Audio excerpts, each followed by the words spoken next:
الم تر الی الذین نافقوا، کیا تم نے دیکھا نہیں ان لوگوں کو جو نفاق میں مبتلا ہیں؟ یقولون لاخوانہم الذین کفروا من اہل الکتاب، وہ کہتے ہیں اپنے ان بھائیوں سے جنہوں نے اہل کتاب میں سے کفر کیا ہے، لئن اخرجتم لنخرجن معکم، کہ اگر تم لوگوں کو کبھی مدینہ سے نکالا گیا تو ہم تمہارے ساتھ نکلیں گے۔ یہودیوں کے ساتھ ان منافقین کے حلیفانہ تعلقات تھے، اور ان تعلقات اور روابط کی وجہ سے منافقین وقتاً فوقتاً انہیں یقین دلاتے رہتے تھے کہ ہم آخری دم تک تمہارا ساتھ دیں گے۔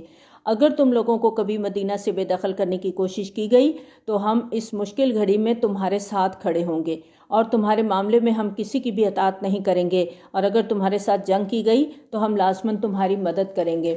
یعنی یہ انہیں یقین دلاتے رہتے تھے کہ ہم صرف وقتی طور پر کچھ مصلحتوں کی وجہ سے مسلمانوں میں شامل ہوئے ہیں، اور اس وجہ سے تمہارے ساتھ ہمارے پرانے دوستانہ تعلقات بالکل متاثر نہیں ہوں گے۔ تمہارے ساتھ حق دوستی نبھانے میں کوئی مصلحت بھی ہمارے راستے کی رکاوٹ نہیں بنے گی۔ ہم کچھ معاملات میں نبی صلی اللہ علیہ وسلم کا حکم بھی مانتے ہیں، لیکن تمہارے معاملے میں ہم ان کے حکم کو بھی کوئی اہمیت نہیں دیں گے۔ اگر مسلمانوں نے کبھی تمہارے خلاف کوئی اقدام کرنے کی کوشش کی تو ہم ان کے ساتھ کھڑے ہونے کی بجائے تمہارا ساتھ دیں گے۔ واللہ یشہد انہم لکاذبون، اور اللہ گواہی دیتا ہے کہ یہ بالکل جھوٹے ہیں۔ اگر وہ نکالے گئے تو یہ ان کے ساتھ نہیں نکلیں گے، اور اگر ان سے جنگ کی گئی تو یہ ان کی مدد نہیں کریں گے، اور اگر انہوں نے کبھی ان کی مدد کی بھی تو پیٹھ دکھا دیں گے، پھر ان کی کہیں سے بھی مدد نہیں ہو سکے گی۔ منافقین اپنے کردار اور عمل سے ثابت کر چکے ہیں کہ وہ بزدل اور جھوٹے لوگ ہیں۔ اگر ان میں کوئی غیرت یا جواں مردی کی کوئی بھی رمق ہوتی تو یہ دوگلا پن اختیار نہ کرتے، بلکہ ایمان لانے کے بعد سچے مسلمانوں کا طرز عمل اختیار کرتے۔ لہٰذا اپنے دعووں کے مطابق یہ کبھی بھی یہودیوں کا ساتھ نہیں دیں گے۔ اگر کوئی اکا دکا سرپھرے لوگ حق دوستی نبھانے کے جوش میں یہودیوں کے ساتھ کھڑے بھی ہو گئے تو مشکل وقت آئے گا تو میدان چھوڑ کر بھاگ جائیں گے۔ لَأَنْتُمْ أَشَدُّ رَهْبَةً فِي صُدُورِهِمْ مِنَ اللَّهِ، اے مسلمانوں یقیناً تمہارا ڈر ان کے دلوں میں اللہ کی نسبت شدید تر ہے، یعنی یہ لوگ اللہ سے اتنا نہیں ڈرتے جتنا مسلمانوں سے ڈرتے ہیں۔ ذَلِكَ بِأَنَّهُمْ قَوْمٌ لَا يَفْقَهُونَ، یہ اس لیے ہے کہ یہ ناسمجھ لوگ ہیں، یہ عقل سے عاری ہیں۔ انسان کی اصل سمجھ اور عقل وہ ہے جو اسے اللہ سے متعارف کروائے اور ایمان کی راہ سجھائے۔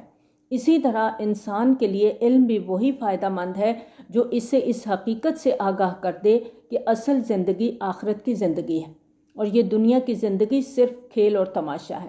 چونکہ منافقین ایسی عقل سے بیگانہ اور ایسے علم سے نابلد ہیں، اس لیے وہ اللہ سے ڈرنے کی بجائے انسانوں سے ڈرتے ہیں، اور آخرت کی قیمت پر دنیا سنوارنے کی فکر میں مگن ہیں۔ لا یقاتلونکم جمیعا الا فی قری محصنۃ او من وراء جدور، یہ کبھی اکٹھے ہو کر تمہارے خلاف جنگ نہیں کریں گے سوائے اس کے کہ قلعہ بند بستیوں میں رہ کر لڑیں یا دیواروں کے پیچھے سے۔ ان کے آپس کے جھگڑے بہت سخت ہیں، یعنی ان کے آپس کے جھگڑوں کی بنیادی وجہ بزدلی اور خود غرضی ہے، اور ہر ایک کی طبیعت کا یہ لازمی حصہ ہے۔ ظاہر ہے اگر یہ لوگ اللہ اور اس کے رسول صلی اللہ علیہ وسلم سے مخلص نہیں ہیں تو آپس میں ایک دوسرے سے کیسے مخلص ہو سکتے ہیں؟ تحسبهم جمیعا وقلوبهم شتیٰ، تم انہیں متحد گمان کرتے ہو حالانکہ ان کے دل پھٹے ہوئے ہیں۔ ذالک بانہم قوم لا یعقلون، یہ اس لیے کہ یہ ایسا گروہ ہے جو عقل سے کام نہیں لیتے۔ کمثل الذین من قبلہم قریبا ذاقوا وبال امرہم، ان کا وہی حال ہوگا جیسے ان لوگوں کا معاملہ ہوا جو ان سے پہلے قریب ہی اپنے کیے کی سزا چکھ چکے ہیں۔ اس سے یہودی قبیلہ بنو قینقاع کے لوگ مراد ہیں جنہیں 2 ہجری میں غزوہ بدر کے بعد مدینہ سے جلا وطن کر دیا گیا تھا۔ وَلَهُمْ عَذَابٌ علیم، اور ان کے لیے بہت ہی دردناک عذاب ہے۔ کمثل الشیطان اذ قال للانسان اکفر، جیسے شیطان کی مثال جب وہ انسان کو کہتا ہے کہ کفر کر، پھر جب وہ کفر کا ارتکاب کر لیتا ہے تو وہ شیطان کہتا ہے میں تم سے لا تعلق ہوں، میں تو ڈرتا ہوں اللہ سے جو تمام جہانوں کا رب ہے۔ تو ان دونوں کا انجام یہ ہے کہ وہ آگ میں رہیں گے ہمیشہ ہمیشہ، اور یہی بدلہ ہے ظالموں کا۔ یا ایہا الذین آمنوا اتقوا اللہ ولتنظر نفس ما قدمت لغد، اے اہل ایمان اللہ کا تقوی اختیار کرو اور ہر جان کو دیکھتے رہنا چاہیے کہ اس نے کل کے لیے کیا آگے بھیجا ہے۔ یہ کس کل کی بات ہے؟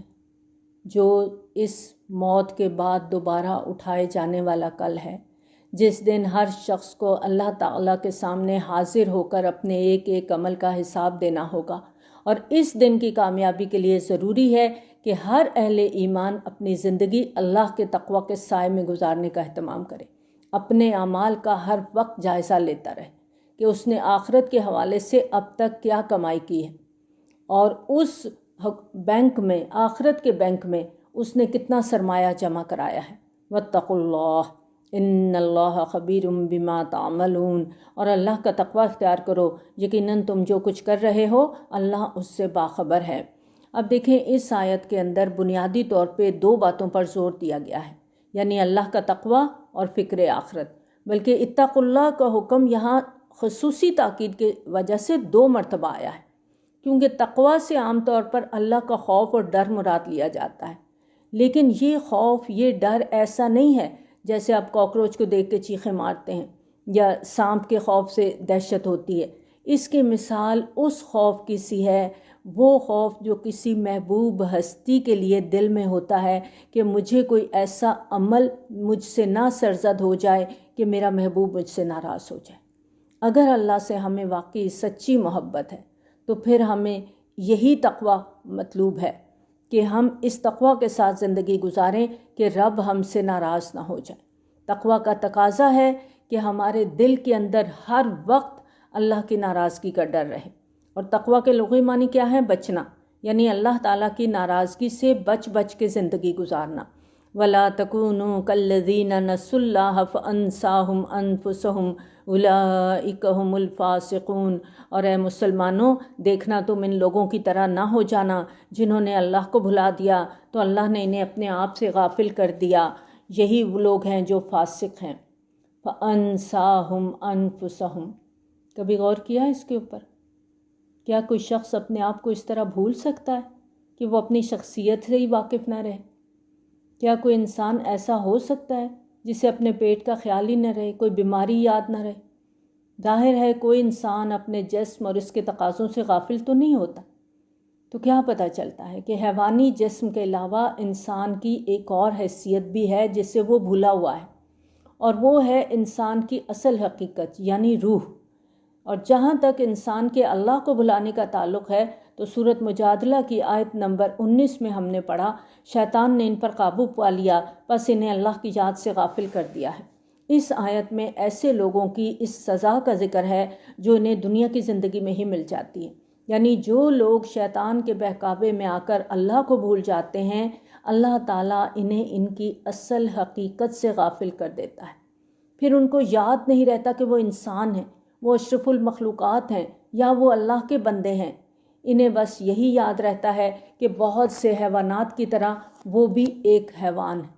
اور یہ آیت ہمیں اس حقیقت سے آگاہ کرتی ہے کہ جو انسان اللہ کو بھلا دیتا ہے اللہ تعالیٰ اسے اس کی حقیقت سے غافل کر دیتا ہے۔ انسان کی روح اللہ تعالیٰ نے خود اس کے اندر پھونکی ہے، اور اسی کی وجہ سے وہ انسان کے مرتبے پر فائز ہوا، اشرف المخلوقات کہلایا۔ اور جب کوئی انسان اپنی روح اور اس کے تقاضوں سے غافل ہو جاتا ہے تو وہ انسان کے درجے سے گر کر حیوان بن جاتا ہے، پھر اس کی نظر میں اچھے برے حلال حرام کی کوئی تمیز نہیں رہتی۔ لا یستوی اصحاب النار و اصحاب الجنہ، دیکھو برابر نہیں ہو سکتے آگ والے اور جنت والے، یقیناً جنت والے ہی کامیاب ہوں گے۔ اصحاب الجنت هم الفائزون، اللہم اجعلنا منہم، اللہم ادخلنا الجنت مع الابرار، اللہم اجرنا من النار۔ لو انزلنا هذا القرآن على جبل لرأيته خاشعا متصدعا من خشیت اللہ، اور اگر ہم اس قرآن کو اتار دیتے کسی پہاڑ پر تو تم دیکھتے کہ وہ دب جاتا اور پھٹ جاتا اللہ کے خوف سے۔ یہ قرآن مجید کی عظمت کا بیان ہے۔ قرآن مجید کی عظمت اور قرآن مجید کی افادیت 2 الگ الگ ٹاپکس ہیں، اور ان 2 موضوعات کو آپس میں گڈ مڈ نہیں کرنا۔ جہاں تک قرآن مجید کی افادیت کا تعلق ہے تو قرآن کی بہت سی آیات اس حوالے سے ہماری رہنمائی کرتی ہیں۔ سورہ یونس کی یہ 2 آیات، آیت نمبر 57 اور 58 ہمیں کیا بتاتی ہیں اے لوگو، آ گئی تمہارے پاس نصیحت تمہارے رب کی طرف سے اور تمہارے سینوں کے امراض کی شفا اور اہل ایمان کے لیے ہدایت اور بہت بڑی رحمت۔ اے نبی صلی اللہ علیہ وآلہ وسلم، ان سے کہہ دیجئے کہ یہ قرآن اللہ کے فضل اور اس کی رحمت سے نازل ہوا ہے، تو چاہیے کہ لوگ اس پر خوشیاں منائیں، وہ کہیں بہتر ہے ان چیزوں سے جو وہ جمع کرتے ہیں۔ یہ قرآن مجید کی افادیت کا ذکر ہے، اور قرآن مجید کی عظمت کے تصور کو انسانی ذہن کے لیے کسی حد تک قابل فہم بنانے کے لیے اس آیت میں ایک مثال بیان کی گئی، اور اس مثال کو سمجھنے کے لیے حضرت موسیٰ علیہ السلام کے ساتھ کوہ طور پر پیش آنے والے واقعے کی یاد دہانی ضروری ہے۔ یہ سورۃ اعراف کی آیت نمبر 143 میں ہم نے پڑھا تھا کہ حضرت موسیٰ علیہ السلام جب 40 راتوں کے لیے کوہ طور پر گئے تو آپ نے اللہ تعالیٰ سے عرض کی، ربی ارنی انظر الیک، اے میرے رب مجھے اپنا جلوہ دکھا، میں تجھے دیکھنا چاہتا ہوں۔ قال لن ترانی، اللہ تعالیٰ نے جواب میں فرمایا تم مجھے نہیں دیکھ سکتے، البتہ تم اس پہاڑ کو دیکھو، میں اپنی تجلی اس پر ڈالوں گا، تو اگر یہ پہاڑ اپنی جگہ قائم رہ سکا تو پھر تم بھی مجھے دیکھ سکو گے۔ پھر جب اس کے رب نے پہاڑ پر ایک تجلی ڈالی، یعنی نور کا پرتاؤ جب پہاڑ پر پڑا تو اس نے پہاڑ کو ریزہ ریزہ کر کے رکھ دیا۔ وَخَرَّ مُوسَىٰ صَعِقًا، اور حضرت موسیٰ علیہ السلام اس تجلی کے مشاہدے کی تاب نہ لاتے ہوئے بے ہوش ہو کر گر پڑے۔ اس واقعے کے ساتھ اس آیت کے اندر بیان کی گئی مثال کی گہری مماثلت ہے۔ دونوں میں فرق یہ ہے کہ کوہ طور پر تجلی ذات کا معاملہ تھا، یہاں تجلی صفات کا ذکر ہے۔ قرآن مجید اللہ تعالیٰ کا کلام ہے، اور کلام اپنے متکلم کی صفت ہوتا ہے، اس لیے جو تاثیر ذات باری تعالیٰ کی تجلی کی ہے، عین وہی تاثیر کلام اللہ کی تجلی کی ہے، یعنی یہ اللہ تعالیٰ ہی کی صفات کا حامل ہے، اور اس حیثیت میں یہ پوشیدہ بھی ہے، عیاں بھی ہے، ہمیشہ زندہ رہنے والا بھی ہے، گویا بولتا ہوا بھی ہے۔ قرآن مجید کی عظمت کے حوالے سے سورۃ واقعہ کی آیت میں آتا ہے لا یمسہ الا المطہرون، کہ قرآن مجید کی حقیقی معرفت، اصل ہدایت اور روح باطنی تک رسائی کے لیے انسان کے اندر کا پاک ہونا ضروری ہے۔ جب تک ہمارا انر صاف نہیں ہے ہم قرآن کی روح کو نہیں پا سکتے۔ اگر کوئی شخص اپنے باطن کا تجزیہ کیے بغیر قرآن کو سمجھنے کی کوشش کرتا ہے تو وہ صرف اس کے ظاہری مطلب تک ہی رسائی حاصل کر پاتا ہے۔ وَتِلْكَ الْأَمْثَالُ نَضْرِبُهَا لِلنَّاسِ لَعَلَّهُمْ يَتَفَكَّرُونَ، اور یہ مثالیں ہیں جو ہم لوگوں کے لیے بیان کرتے ہیں تاکہ وہ غور کریں۔ هُوَ اللَّهُ الَّذِي لَا إِلَٰهَ إِلَّا هُوَ، وہی ہے اللہ جس کے سوا کوئی معبود نہیں۔ عالم الغیب والشہادہ، وہ جاننے والا ہے چھپے کا اور کھلے کا۔ یہ پورا مرکب اللہ تعالیٰ کے ایک اسم پر مشتمل ہے کہ اللہ تعالیٰ اسے بھی جانتا ہے جو ہمارے سامنے ہے، اسے بھی جانتا ہے جو ہماری نگاہوں سے پوشیدہ ہے۔ قرآن میں جہاں اللہ کے لیے غیب اور شہادہ کے الفاظ آتے ہیں وہ ہم انسانوں کے لیے ہیں۔ ظاہر ہے اللہ تعالیٰ کے لیے تو سب شہادہ ہی شہادہ ہے، اس کے لیے تو کچھ بھی غیب نہیں ہے۔ ہم انسانوں کے لیے کچھ چیزیں وہ ہیں جنہیں ہم اپنے خواص خمسہ سے محسوس کر سکتے ہیں، ایسی تمام اشیاء ہمارے لیے ظاہر ہیں، شہادہ ہیں۔ مثلاً اگر کسی چیز کو ہم مائکروسکوپ یا ٹیلیسکوپ سے بھی دیکھ لیتے ہیں تو اس کی حیثیت ہمارے لیے ظاہر ہی کی ہے۔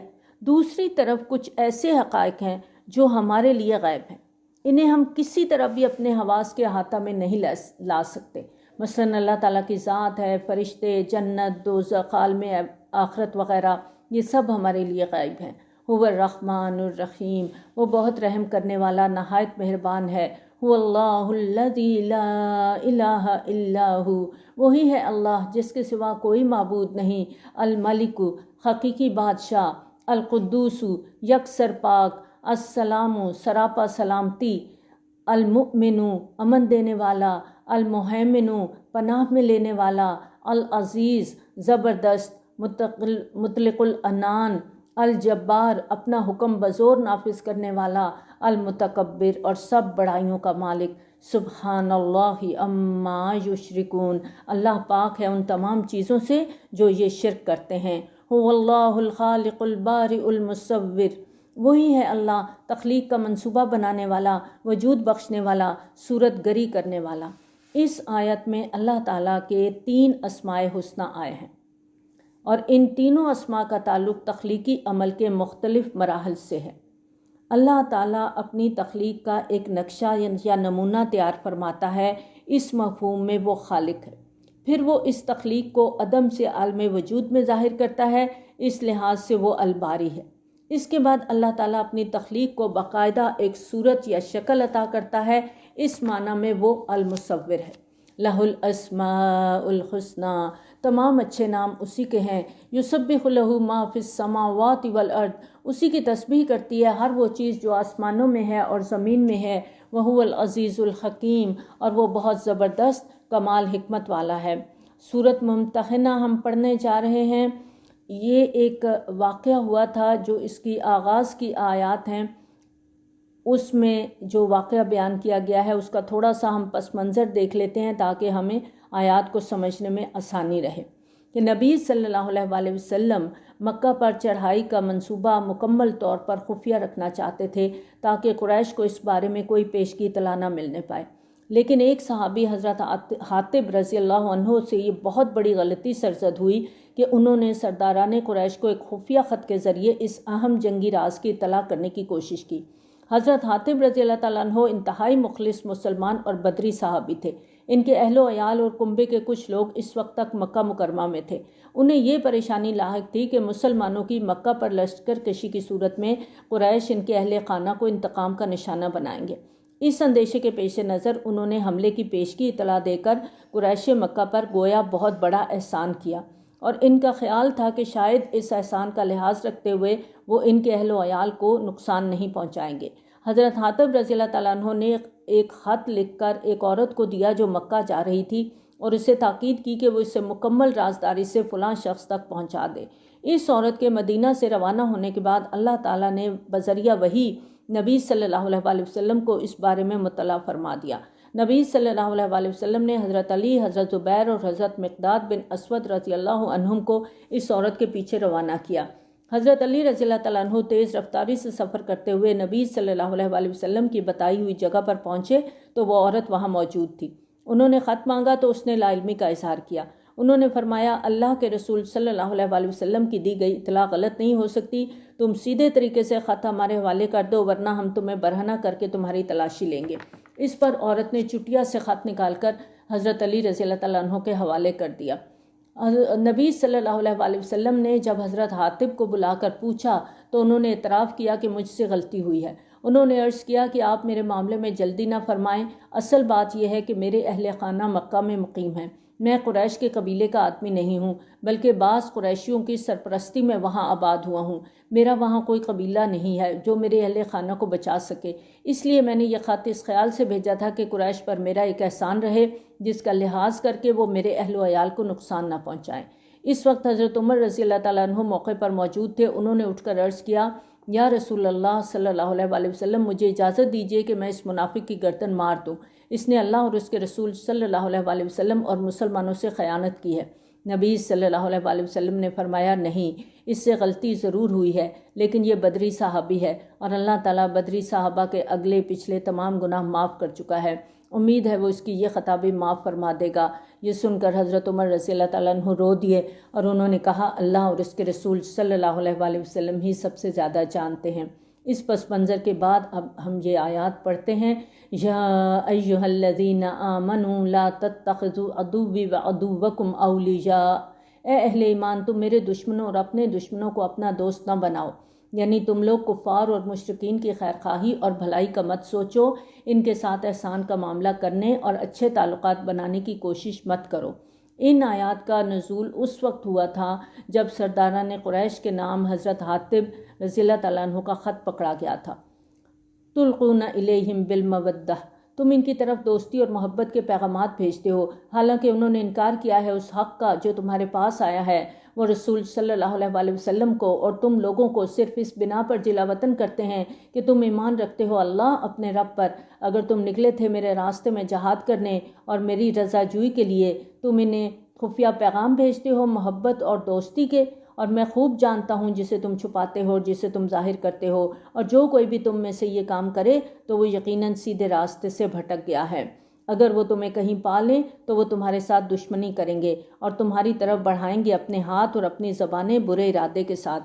یعنی تم تو ان کی طرف دوستی کے پیغامات بھیج رہے ہو، لیکن تم اگر کہیں ان کے ہتھے چڑھ جاؤ تو وہ تمہارے ساتھ دشمنی کا ہر طریقہ آزمائیں گے، تم پر دست درازی بھی کریں گے، زبان درازی بھی کریں گے، اور تمہیں نقصان پہنچانے میں کوئی کسر اٹھا نہیں رکھیں گے۔ وَوَدُّوا لَوْ تَكْفُرُونَ، ان کی شدید خواہش ہوگی کہ تم بھی کافر ہو جاؤ۔ لَن تَنفَعَكُمْ أَرْحَامُكُمْ وَلَا أَوْلَادُكُمْ يَوْمَ الْقِيَامَةِ، تمہیں ہرگز نفع نہیں پہنچائیں گے تمہارے رحمی رشتے، نہ تمہاری اولادیں قیامت کے دن۔ یفصل بینکم، اللہ فیصلہ کر دے گا تمہارے درمیان۔ واللہ بما تعملون بصیر، اور جو کچھ تم کر رہے ہو اللہ اسے دیکھ رہا ہے۔ قد كانت لكم اسوة حسنة في ابراہیم والذین معه، تمہارے لیے بہت اچھا نمونہ ہے ابراہیم علیہ السلام اور ان کے ساتھیوں کے طرز عمل میں، جب انہوں نے اپنی قوم سے برملا کہہ دیا کہ ہم بالکل بری ہیں تم سے اور ان سے جنہیں تم پوچھتے ہو اللہ کے سوا، یعنی ہم تم سے بھی اور ان سے بھی اعلان برات اور اظہار لا تعلقی کرتے ہیں۔ کفرنا بکم وبدا بیننا وبینکم العداوۃ والبغضاء ابدا، ہم تم سے منکر ہوئے اور اب ہمارے اور تمہارے درمیان عداوت اور بغض کا سلسلہ شروع ہو گیا ہے ہمیشہ کے لیے۔ حتی تؤمنوا باللہ وحدہ، یہاں تک کہ تم بھی مان لے آؤ اللہ پر توحید کے ساتھ۔ گویا حضرت ابراہیم علیہ السلام اور ان کے ساتھی اہل ایمان رضی اللہ عنہم اپنے کافر رشتہ داروں کے لیے ننگی تلوار بن گئے تھے۔ الا قول ابراہیم لابیہ لاستغفرن لک، سوائے ابراہیم علیہ السلام کے اپنے باپ سے یہ کہنے کے کہ میں آپ کے لیے ضرور استغفار کروں گا۔ یہ حضرت ابراہیم علیہ السلام کی اپنے والد کے ساتھ اس گفتگو کا حوالہ ہے جو ہم نے سورۃ مریم میں پڑھا تھا، آیت نمبر 46 اور 47 میں۔ اس نے کہا، اے ابراہیم، کیا تم کنارہ کشی کر رہے ہو میرے معبودوں سے؟ اگر تم اس سے باز نہ آئے تو میں تمہیں سنسار کر دوں گا اور تم مجھے چھوڑ کر چلے جاؤ ایک مدت تک۔ ابراہیم علیہ السلام نے کہا، آپ پر سلام، میں اپنے رب سے آپ کے لیے استغفار کرتا رہوں گا، وہ مجھ پر بڑا مہربان ہے۔ اس آیت میں حضرت ابراہیم علیہ السلام کے اسی وعدے کا حوالہ دیا گیا ہے۔ وَمَا أَمْلِكُ لَكَ مِنَ اللَّهِ مِن شَيْءٍ، اور میں آپ کے بارے میں اللہ کے ہاں کچھ بھی اختیار نہیں رکھتا، یعنی میں آپ کے لیے دعا ضرور کروں گا، اللہ تعالیٰ دعا قبول کرے نہ کرے، آپ کو معاف کرے نہ کرے، یہ سب اس کے اختیار میں ہے۔ ربنا علیک توکلنا والیک انبنا والیک المصیر، پروردگار ہم نے تجھ پر توکل کیا اور تیری ہی طرف رجوع کیا اور ہمیں تیری طرف ہی لوٹ کر جانا ہے۔ ربنا لا تجعلنا فتنة للذین کفروا، پروردگار تو ہمیں کافروں کے لیے تختہ امتحان نہ بنا دینا، یعنی اے ہمارے پروردگار ایسا نہ ہو کہ تو کافروں کو ہمارے ذریعے سے آزمائے، ایسا نہ ہو کہ تو انہیں آزمانے کے لیے ہم پر ظلم کرنے کی چھوٹ دے دے۔ کسی کے لیے فتنہ یا تختہ مشق بننے کے مفہوم کو نبی صلی اللہ علیہ وسلم کے مکی دور میں مسلمانوں اور مشرکین کی مثال سے بآسانی سمجھا جا سکتا ہے۔ اللہ تعالیٰ مشرکین مکہ کی رسی دراز کر کے انہیں آزمانا چاہتا تھا کہ ٹھیک ہے، تم میرے بندوں پر جتنا ظلم کر سکتے ہو کر لو، میں دیکھنا چاہتا ہوں تم کس حد تک جاتے ہو۔ لیکن مشرکین کی اس آزمائش میں تختہ ستم تو ظاہر ہے مسلمان بنے ہوئے تھے، تو حضرت ابراہیم علیہ السلام کی اس دعا میں اللہ تعالیٰ سے ایسی آزمائش سے بچانے کی درخواست کی گئی ہے۔ وَاغْفِرْ لَنَا رَبَّنَا، اور تو بخش دے اے ہمارے پروردگار، اِنَّكَ أَنْتَ الْعَزِيزُ الْحَكِيمُ، یقیناً تو ہی زبردست اور حکمت والا ہے۔ لَقَدْ كَانَ لَكُمْ فِيهِمْ أُسْوَةٌ حَسَنَةٌ، تمہارے لیے یقیناً ان کے طرز عمل میں ایک بہت اچھا نمونہ ہے۔ لیکن یہ نمونہ، یہ اسوہ فائدہ مند کس کے لیے ہو سکتا ہے؟ لمن کان یرجو اللہ والیوم الآخر، اس کے لیے جو اللہ تعالیٰ سے ملاقات اور یوم آخرت کی امید رکھتا ہو۔ ومن یتولی فإن اللہ هو الغنی الحمید، اور جو کوئی منہ موڑ لے تو یقیناً اللہ بے نیاز اور اپنی ذات میں خود ستودہ صفات ہے۔ عسى اللہ ان یجعل بینکم وبین الذین عادیتم منہم مودہ، بعید نہیں کہ اللہ تمہارے اور ان لوگوں کے درمیان جن سے تمہاری دشمنی ہے دوستی پیدا کر دے۔ ظاہر ہے اگر وہ ایمان لائیں گے تو تمہارے بھائی بن جائیں گے، جیسا کہ سورۃ توبہ کی آیت نمبر 11 میں آتا ہے، پھر بھی اگر وہ توبہ کر لیں، نماز قائم کریں، زکوٰۃ دیں تو وہ تمہارے دینی بھائی ہیں۔ اور یہ مرحلہ کوئی زیادہ دور بھی نہیں تھا۔ یہ آیات فتح مکہ سے قبل 8 ہجری میں نازل ہوئیں اور اس سے اگلے ہی سال فتح مکہ کے بعد 9 ہجری میں مشرکین عرب کو 4 ماہ کا الٹیمیٹم دے دیا گیا کہ یا ایمان لے آؤ یا سب قتل کر دیے جاؤ گے۔ اس کے نتیجے میں سب لوگ ایمان لا کر اسلامی بھائی چارے میں شامل ہو گئے۔ اس آیت میں دوستی اور محبت کے اسی رشتے کی طرف اشارہ ہے جو ان کے درمیان 1 سال کے بعد بننے والا تھا۔ واللہ قدیر، اللہ ہر شے پر قادر ہے۔ واللہ غفور الرحیم، اور اللہ بہت بخشنے والا، بہت رحم کرنے والا ہے۔ اللہ تمہیں نہیں روکتا ان لوگوں سے جنہوں نے دین کے معاملے میں تم سے کبھی جنگ نہیں کی اور تمہیں تمہارے گھروں سے نہیں نکالا کہ تم ان کے ساتھ کوئی بھلائی کرو یا انصاف کا معاملہ کرو، یعنی وہ غیر حربی کافر جن کے ساتھ تمہاری جنگ نہیں ہے۔ تم لوگوں کو مکہ سے بے دخل کرنے میں ان کا کوئی کردار نہیں، نہ انہوں نے تمہارے خلاف تمہارے دشمنوں کی کبھی مدد کی ہے، تو ایسی لوگوں کے ساتھ احسان اور بھلائی کا سلوک روا رکھنے میں کوئی مذائقہ نہیں ہے۔ ایسے لوگوں کے ساتھ دنیاوی معاملات کے حوالے سے عدل و انصاف کے تمام تقاضے پورے کرنے چاہیے، لیکن ولایت کا رشتہ اور قلبی محبت کا تعلق ان کے ساتھ بھی قائم کرنے کی اجازت نہیں ہے۔ ان اللہ یحب المقسطین، بے شک اللہ تعالیٰ انصاف کرنے والوں کو پسند کرتا ہے۔ وہ تو تمہیں منع کرتا ہے ان لوگوں سے جنہوں نے تم سے دین کے معاملے میں جنگ کی اور تمہیں تمہارے گھروں سے نکالا اور تمہارے نکالنے میں دوسروں کی مدد کی کہ تم ان کے ساتھ ولایت اور دوستی کا رشتہ قائم کرو، اور جو کوئی ان کے ساتھ دوستی کرے گا تو وہی لوگ ہیں جو کہ ظالم ہیں۔ اب آگے جو آیات ہم پڑھنے جا رہے ہیں، خواتین سے متعلق چند مسائل کا ذکر آ رہا ہے جو صلح حدیبیہ 6 ہجری کے نتیجے میں سامنے آئے تھے۔ صلح حدیبیہ کی جو شرائط طے ہوئی تھی ان میں ایک شرط یہ تھی کہ اگر کوئی مسلمان مکہ سے بھاگ کر مدینہ آئے گا تو مسلمان اسے واپس کرنے کے پابند ہوں گے، لیکن اگر مدینہ سے کوئی مسلمان اپنا دین چھوڑ کر واپس مکہ آ جائے گا تو قریش اسے واپس نہیں کریں گے۔ اس معاہدے کے بعد چند مسلمان خواتین مکہ سے ہجرت کر کے مدینہ آئیں تو قریش کی طرف سے مطالبہ آ گیا کہ انہیں واپس کیا جائے۔ اس پر نبی صلی اللہ علیہ وآلہ وسلم نے فرمایا کہ معاہدے کے متعلق شق مردوں سے متعلق ہے، عورتوں کا ذکر نہیں کیا گیا، اس لیے ان خواتین کو واپس نہیں کیا جائے گا۔ اس مثال کے بعد مکہ سے مزید خواتین آنا شروع ہو گئیں، تو ایسی مہاجر خواتین کے بارے میں اب ضرورت محسوس ہوئی کہ ان کی تحقیق کی جائے، کیونکہ خدشہ یہ تھا کہ ہجرت کے نام پر مشرک عورتیں جاسوسی وغیرہ کے لیے مکہ سے مدینہ آ کر آباد نہ ہو جائیں اور اس کی وجہ سے بعد میں مسلمان معاشرے میں کوئی مسئلہ کھڑا نہ ہو۔ پھر ان میں کچھ ایسی شادی شدہ خواتین بھی تھیں جو اپنے مشرک شوہروں کو چھوڑ کر آ رہی تھیں۔ ان کے بارے میں بھی یہ سوال اپنی جگہ جواب چاہتا تھا کہ کیا وہ مسلمان ہونے کے بعد بھی مشرک شوہروں کی زوجیت میں ہیں یا آزاد ہو چکی ہیں، اور اسی معاملے سے متعلق یہ مسئلہ بھی اہم تھا کہ کسی ایسی عورت کے مدینہ آ جانے کے بعد کیا کوئی مسلمان اس سے نکاح کر سکتا ہے یا نہیں کر سکتا۔ چنانچہ اگلی 2 آیات میں ان مسائل سے متعلق ہدایات دی گئی ہیں۔ یا ایھا الذین آمنوا اذا جاءکم المؤمنات مہاجرات فامتحنوہن، اے اہل ایمان جب تمہارے پاس آئیں مومن خواتین ہجرت کر کے تو ان کا امتحان لے لیا کرو، یعنی ہر خاتون سے ضروری حد تک جانچ پڑتال اور تحقیق اور تفتیش کر لیا کرو کہ کیا واقعی وہ سچی اور مخلص مومنہ ہے۔ اللہ عالم بایمانہن، اللہ تو ان کے ایمان کے بارے میں بہت اچھی طرح جانتا ہے۔ کسی کے دل میں ایمان ہے یا نہیں، اگر ہے تو کتنا ایمان ہے، اس کا صحیح علم تو صرف اللہ تعالیٰ کو ہے۔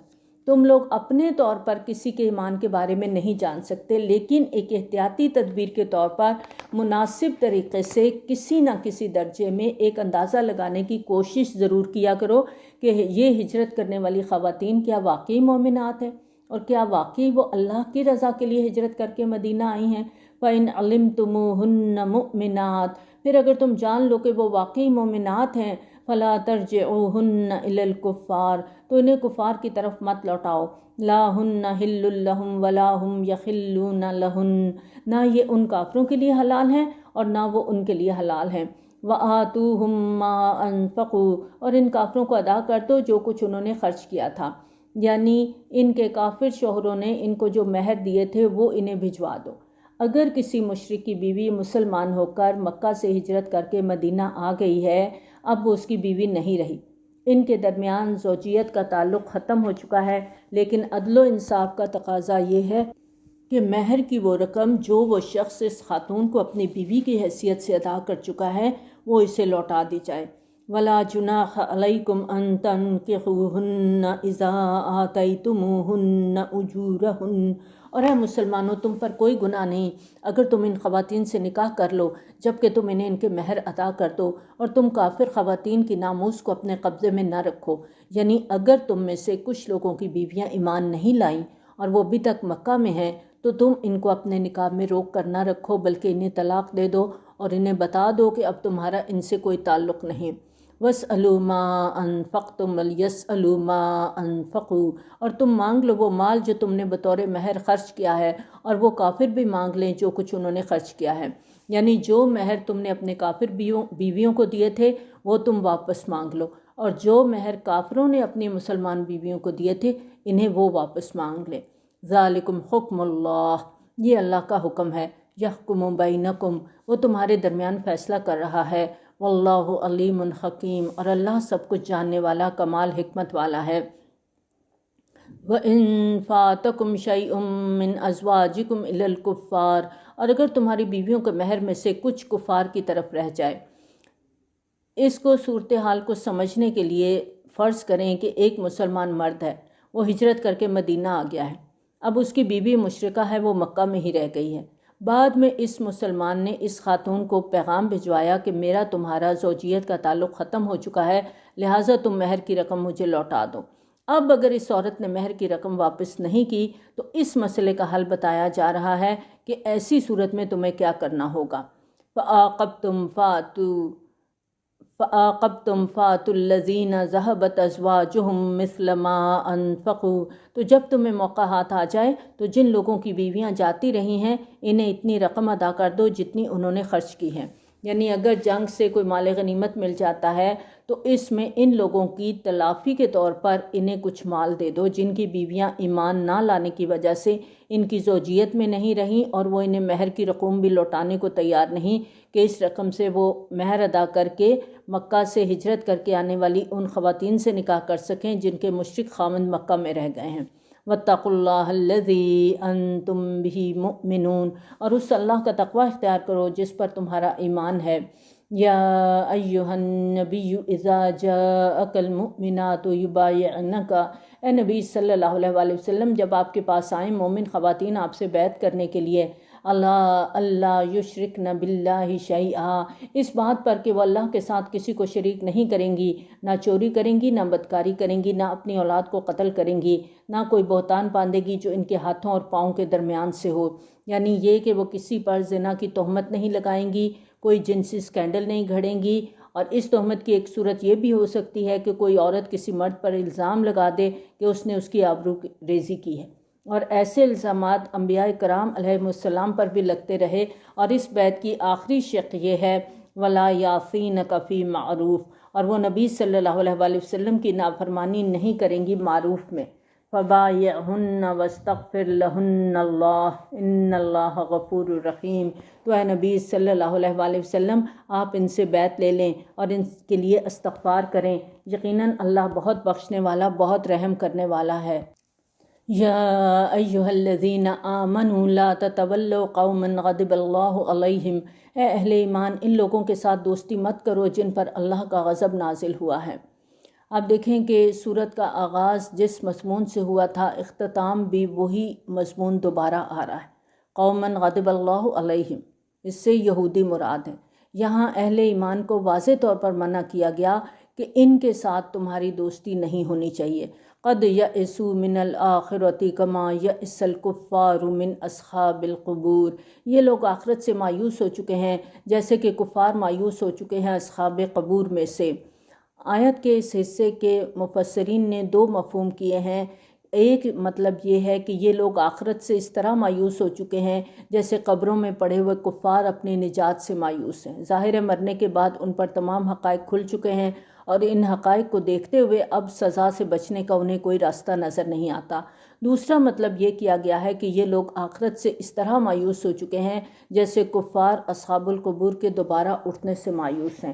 یہیں پہ اس کو مکمل کرتے ہیں۔ وآخر دعوانا الحمد للہ رب العالمین، سبحانک اللہم وبحمدک، نشہد ان لا الہ الا انت، نستغفرک ونتوب الیک۔ السلام علیکم ورحمۃ اللہ وبرکاتہ۔